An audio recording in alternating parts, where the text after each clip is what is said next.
Well, hello and welcome back. I'm super excited for today's video because we are testing this bad boy right here, the KVD Good Apple Full Coverage Serum Foundation.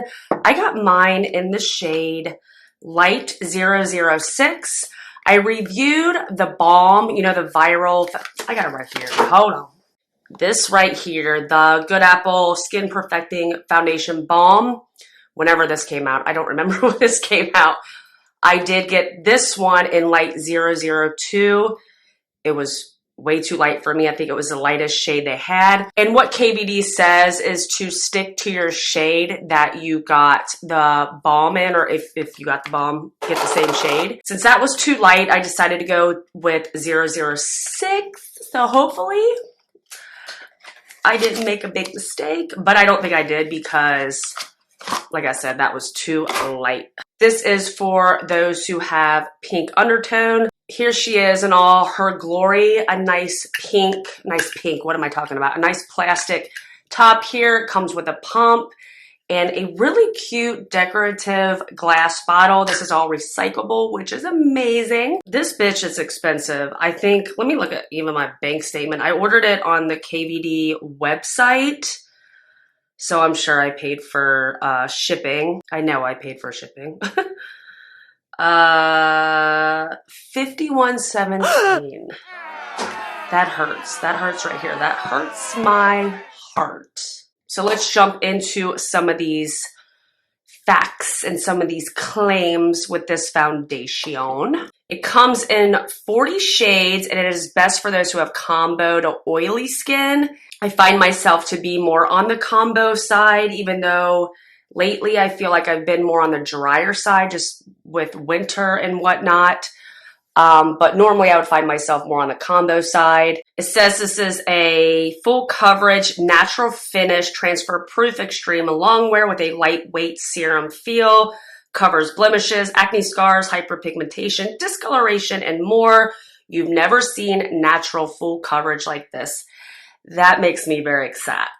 It also says it blurs pores, which is nice. I definitely want to see if that works. If that works, that'll be great because I have big pores on my face. It has 40 shades and plays well with whatever you put on under it or over it. Always 100% vegan and cruelty-free, non-comedogenic, and no flashback. How to use it: shake before use the sponge, tap onto skin, build it up to whatever coverage you want. Use a dense foundation brush with a buffing motion or more for an immediate full coverage. 1 pump for buildable coverage, 2 pumps for instant full coverage. They just released a new primer. I didn't get that primer. However, they did send me this little sponge applicator, which I'm not crazy. Oh, you know what it reminds me of is a little bit of the MAC powder foundation little sponges. Maybe I'm crazy. And even like the little sponge that comes in like the Fenty Beauty powder foundation. I don't know, this will be interesting. I guess I'll go ahead and give this a whirl. I do find that a lot of the shades, when you look at the swatches on their website, a lot of them look alike. Maybe I'm crazy, maybe I'm seeing shit. But I find that a lot of them are very, very much alike. What do you think? I don't know. It's just my opinion.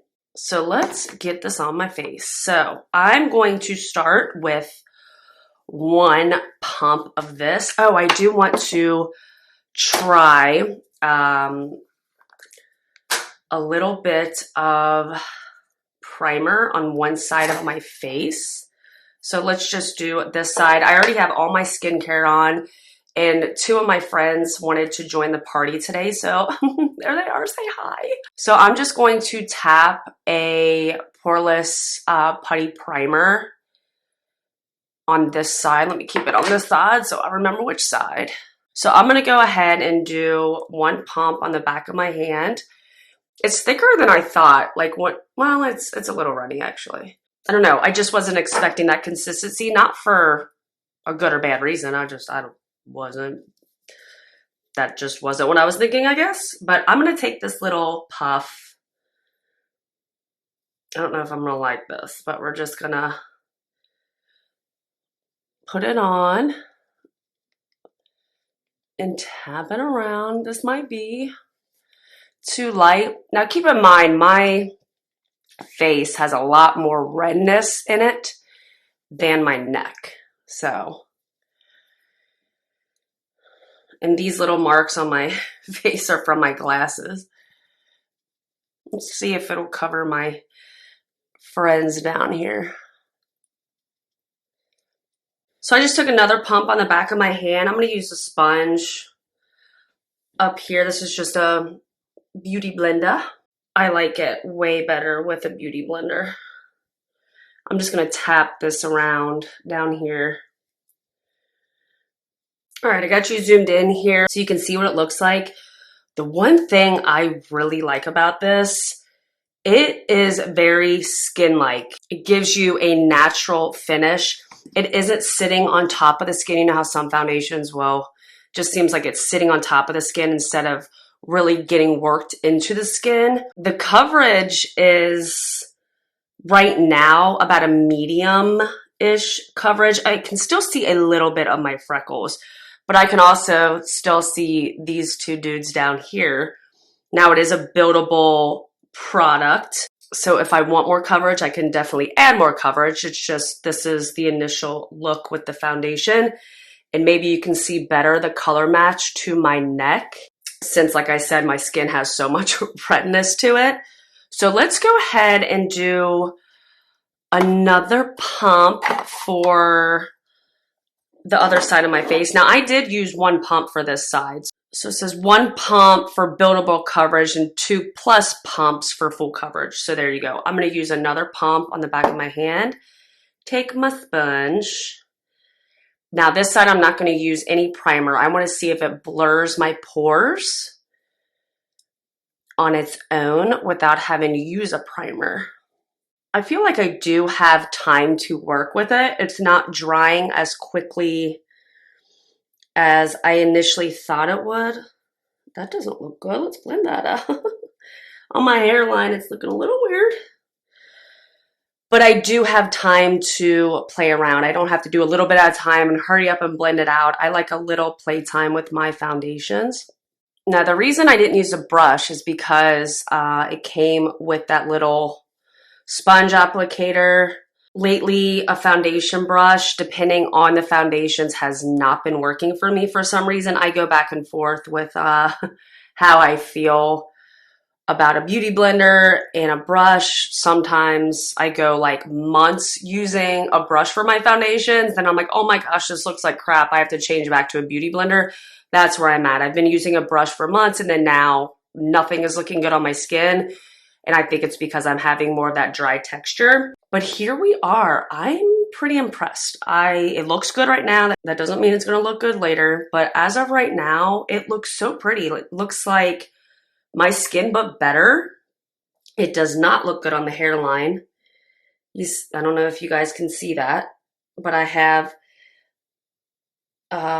product in my hair or whatnot. But that looks terrible. The one thing I want to do is take a little bit more of the product and build it up on my chin to see what that will look like. See if we can really cover these up. All right, so those covered up pretty nicely. I don't even feel like I need to drag it down my neck. This is damn near a perfect shade match. I might be able to go a shade darker, but I think with powder or whatnot, I can still make this work. This is not an issue for me at all. But the other thing I really like about it doesn't feel heavy. It feels lightweight, which I think is one of the claims, but it does look really, really pretty on the skin. Don't judge me for this, but look at my Good Apple concealer and how like dirty it is. It's filthy. Can you see this? It is freaking filthy. It's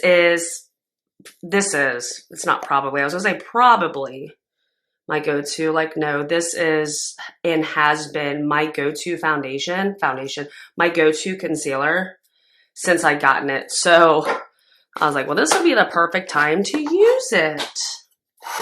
So let me go ahead and blend this out. Oh, the shade I got in this is light is light 103. I'm going for a more minimal look today. I'm not going to do anything crazy. I'm not going to put lashes on. I'm just going to do a little bit of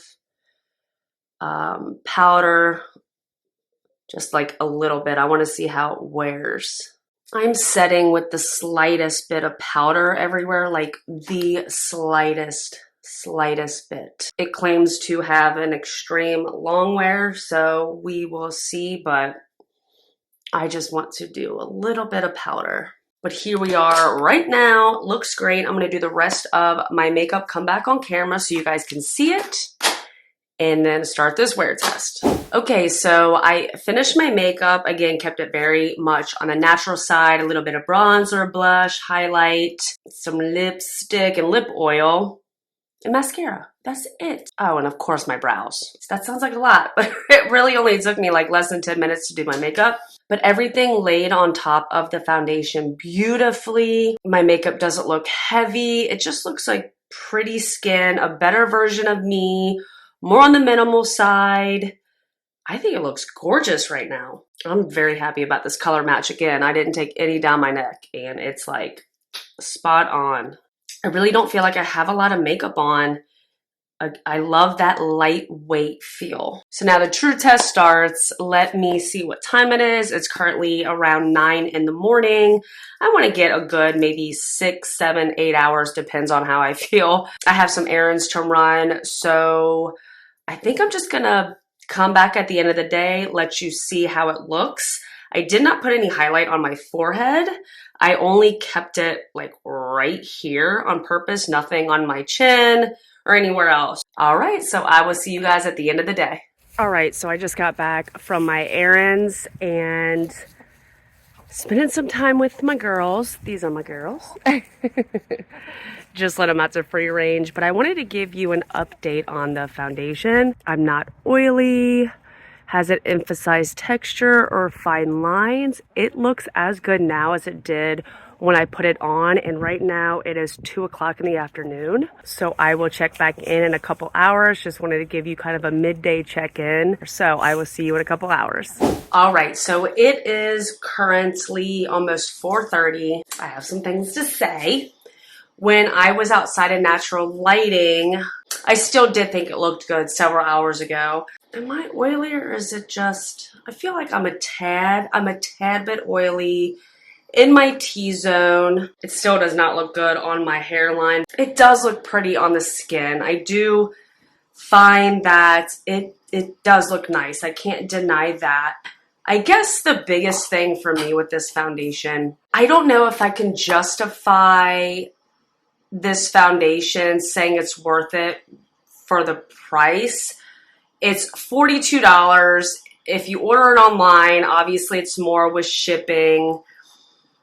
It's not like the best foundation I've ever used. It's not like, oh my gosh, this is like, you have to get it, you have to have it. I feel like it is pricey. I personally think you can get a drugstore foundation that will give you a similar look. I do like the foundation. I think it looks great on the skin. I do find the claims to be true. When I was outside, you know, my pores, I have big pores. In my opinion, I have big pores. I could see all the pores. Even, you know, I don't think it's the most blurring foundation I've ever used. I also didn't use a ton of powder. I could probably use a blurring powder or whatnot.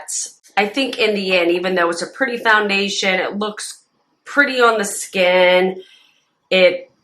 All the claims seem to be somewhat true. You know, this is with no touch-ups, and I get that. But I just, I don't know if I can say you need to run out and get this foundation. It's worth every penny. I don't think I can do that. I don't think I can say this foundation is justified for the price. So overall, pretty foundation, looks great on the skin. I am a little oily in my T-zone, but I don't think you need to run out and get it and spend your hard-earned money when most likely you can get a foundation that looks just as pretty. I know, I feel like I'm like going back and forth here, but in the end, it's just, I can't justify the price for the foundation unless it was just like I looked flawless and it was just like this mind-blowing foundation. It's a great foundation, but I think you could find something similar for more of an affordable price, in my opinion. Leave your recommendations down below. If you have the money to spend and you can afford a high-end foundation, give it a shot or get a sample. Go to Ulta or Sephora, see if they'll give you a sample of the foundation. That way, if you want to save your money and get it, go for it. But I don't think you need to run out and buy this foundation. You know, I think you could find something similar, but I don't think it's anything. I just can't. That price, like, I didn't even realize, I guess, when I don't think I realized until I looked at my bank statement that I had spent $51 on this, and I was just kind of like, I spent $51 on a 1 ounce foundation. That's just ridiculous. I think you could save your money and find something comparable to this. I'm just saying, just my opinion. What do you think? Do you think it's worth going out and buying? Do you think it's worth saving your money? I'm curious what you guys think. If you've tried it, if you bought it, if you liked it, if you didn't like it, please leave your comments below for other people so they can get an idea. I don't want somebody just to take my word for it. Watch more videos, you know, see what people are commenting about on reviews on Sephora, reviews on KVD, on social media. I'm sure you could find some really short TikToks or Instagram reels about this foundation and then make your own financial judgment at that point. I would also recommend maybe going to the store and buying it and not paying for shipping. I'm having a little bit of regret buying this foundation for $51. I feel like a dumbass at this point. So I'm going to wrap up this video. If you liked it, give me a thumbs up, hit that subscribe button. I would really appreciate it. Thanks for watching this review, and I will see you on my next one.